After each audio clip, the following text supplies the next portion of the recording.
You're watching Horseman News at 9 with Bo Jack. Tonight, our top stories. The EPA is touting gun ownership as a solution for climate change. An AI art bot was shut down after repeatedly depicting human extinction. And boomers living in Vermont are now required to serve at least 2 weeks of the year in customer service. All this and more. Stay tuned. I'm Bo. Good evening. A recent campaign launched by the Environmental Protection Agency, or EPA, has turned heads at the national level. The agency now suggests that increasing gun ownership can actually help combat climate change. This represents a significant shift in EPA policy and has shocked supporters of the currently Democratic White House administration. According to research conducted by the agency, the average human being outputs roughly 2 tons of carbon dioxide gas per year. This accounts for 20% of total CO2 emissions worldwide. This, combined with personal consumption linked to housing and transportation, leads to roughly 16 tons of greenhouse gas being emitted per person in the United States per year. Guns, on the other hand, are responsible for killing 30 to 50,000 Americans per annum in the U.S. alone. The EPA's report claims, therefore, that encouraging gun ownership, particularly among ex-convicts and diagnosed mental health patients, could reduce greenhouse gas emissions by over 100,000 tons per year. This shocking move does have historical precedent. Genghis Khan is estimated to have slaughtered enough people to reduce the environmental carbon load by over 700 million tons. There is still no comment from the White House regarding this new policy, but sales of new, environmentally friendly firearms have already increased significantly.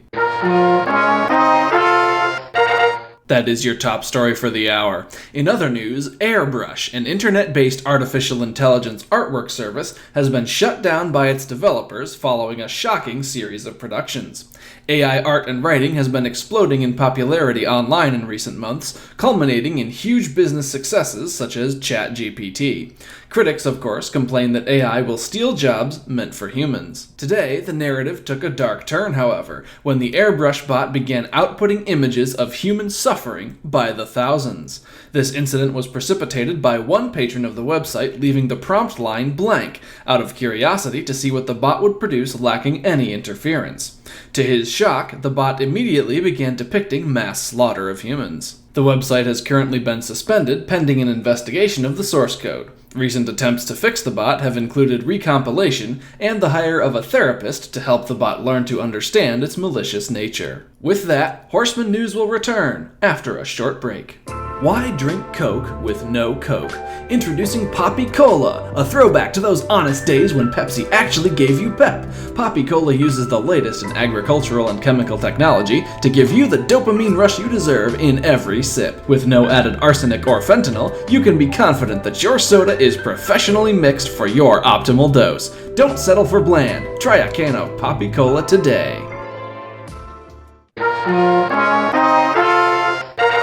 Welcome back. Next up is Horseman News Investing.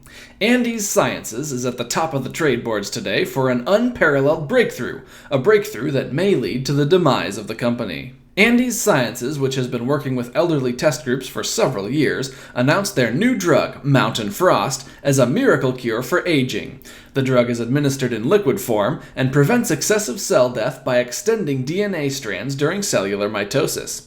In theory, a person who drinks Mountain Frost daily could extend their lifespan by up to 50 years. Unfortunately, the drug's first week on the market saw less than 1,000 sales. When customers were asked to trial the drug, the most common response was, "Why the f*** would I want to live longer?" Andes Sciences stock is currently down 15%.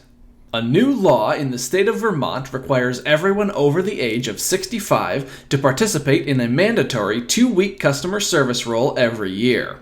This latest law is the result of numerous complaints issued by young people working in service industry jobs. Young service workers overwhelmingly label older customers as rude and demanding, a trend that this new legislation aims to correct. Already, resistance has cropped up from working-age shoppers who say that boomers are equally rude to customers in their new jobs as they were when shopping for themselves. Although the new initiative is too young to evaluate as unsuccessful, over 1,800 seniors have been fired before meeting their 2-week obligations. That's all for tonight's Horseman News. Join me next week for more thrilling tales. I'm Bo. Thanks for watching.